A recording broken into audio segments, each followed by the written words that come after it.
Hello dear students, I welcome you all in our channel Sims Official. Hope you people are healthy and happy at your homes.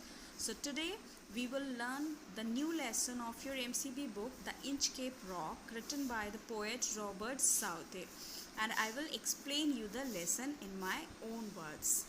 Robert Southey was a very famous poet of his time and he born in England. He wrote very famous poems related to nature and some other issues.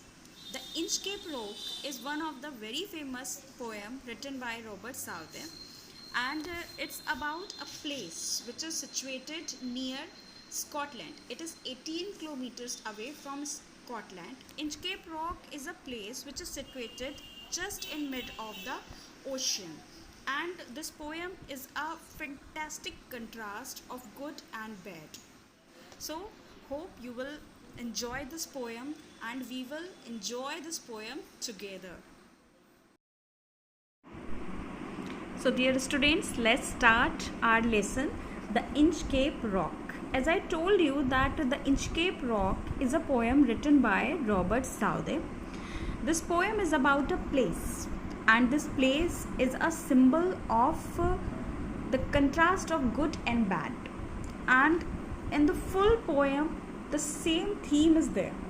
If you will read this full poem and when I will explain you the full poem, then you will understand it that poet used this place just to show the contrast of good and bad. The Inchcape Rock is a place that is 18 kilometers away from Scotland, and this is a place, is a part of rock which is situated just in between of the ocean. इसके बिल्कुल बीचों बीच होने के वजह से कई बार ऐसा होता था कि जो बड़े बड़े शिप्स निकलते थे ओशन में से उनको इससे टकराने का डर रहता था. इसके लिए there was a priest abbot who worked in a church, Aberbrothock. He placed a bell on that rock to prevent the damages of the ships. उन्होंने इस मोटिव से वो बेल वहाँ पर लगाई कि जो हाई टाइड्स वेव्स होती हैं, जो हाई टाइड्स ऊंची ऊंची सी लहरें आती हैं ओशन की, वो इस बेल से टकराएं या हवा इस बेल से टकराए और वो बेल जो है वो आवाज़ करे जिससे दूर से आने वाली शिप्स को इसका अंदाज़ा हो जाए और वो उससे टकराने से बच जाए. So now we will start this lesson. This lesson is really very interesting and it's a ballad. Ballad is a long song poem that tells us a story. तो कितना इंटरेस्टिंग है ना कि हम पढ़ तो रहे हैं पोएम लेकिन हमें पता चलेगी एक बहुत मज़ेदार स्टोरी. ये पोएम रॉबर्ट साउदे ने 14th सेंचुरी में लिखी और पब्लिश भी हुई थी. So let's start it. This poem consisting 7 stanzas in total, पर यहाँ आपके लेसन में सारे 7 स्टेंजास गिवन नहीं हैं. We will start from the very first stanza है. First I will read this stanza. No stir in the air, no stir in the sea. Stir means movement, trembleness, shake.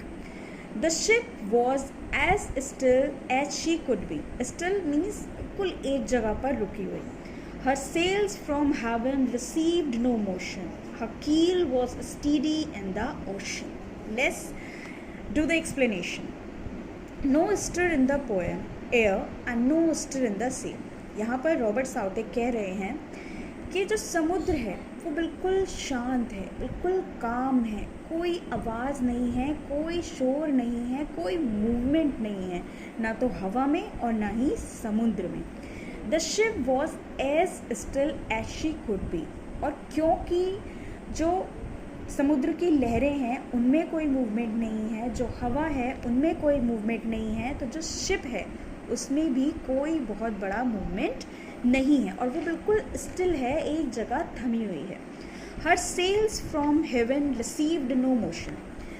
Haven, heaven का meaning वैसे हम स्वर्ग बोलते हैं, पर यहाँ पर हेवन का मीनिंग है आकाश से, स्काई से, आसमान से. पोइट बोल रहे हैं कि ना तो आसमान की तरफ से कोई मूवमेंट आ रहा है और ना ही धरती पर कोई मूवमेंट है. हर कील was steady in the ocean.